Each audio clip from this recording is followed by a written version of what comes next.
i-educate ng mga establishment nga dili mo dawat sa inyo ang mga national ID or useless daw ang national ID kani ato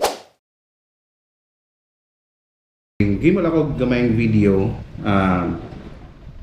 baka ni sa mga permite na po mabasahan sa mga comments ako ang TikTok sa Facebook na wala day kwenta or useless daw ang national ID kani ato ang national ID kay dili daw dawaton sa mga establishment like siguro bangko daghan kay sila ginareklamo. Now ako pong iingon na kung dili gani dawaton ang inyong national ID, take note, pwede niyo i-report sa PSA kay gina-consolidate nila ng mga establishment kung kinsa ang dili naga-acknowledge og national ID, even PhilID or kanang mga ginatawag og temporary national ID kanang papel. Ang tawag ana, term ana is e-PhilID. And according sa Republic Act 11055, kinahanglan tanang establishment dawaton ang e-PhilID or ang atuang national ID kani. So para po sa inyo ha, kumuadto mo sa establishment and they are questioning kay dili ma-verify daw ang national ID. So hatagan ta mo og tips ha para dili ba jud ma-verify. Using Android niya. Adto lang mo sa inyong camera ha, camera. 'Di ba na ay Google Lens diri sa kilid. Tap ninyo na ha. I'll try to attach a video nga gamit gini sa kuan. Inyohan ang i-scan sa inyong Google Lens ang inyong QR. Then press the shutter. And then that's it. Naay mo gawas na details sa imuhang QR sa national ID. So validated na siya. Dili na siya fake, okay? Na imuhang pangalan, apelyido, birthday, address, o tanang information makita diyan na. So using phone kay basin og using iPhone basin og mga atay mga kuan ako kay iPhone 8 lang man.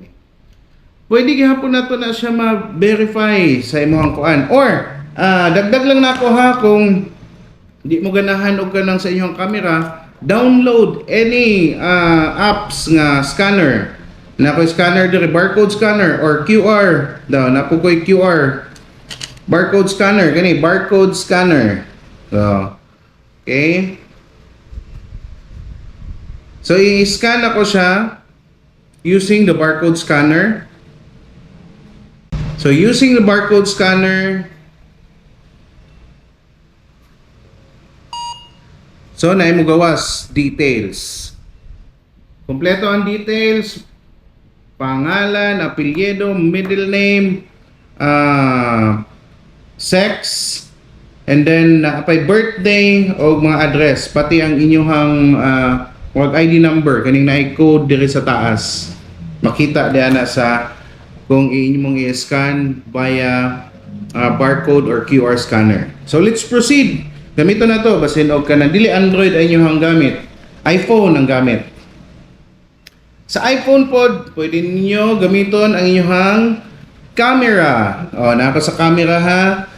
Inyuha lang ng duliton lang na ay duliton. Wait ha. Iduliton lang na ninyo ng kaning QR code sa inyong camera sa iPhone.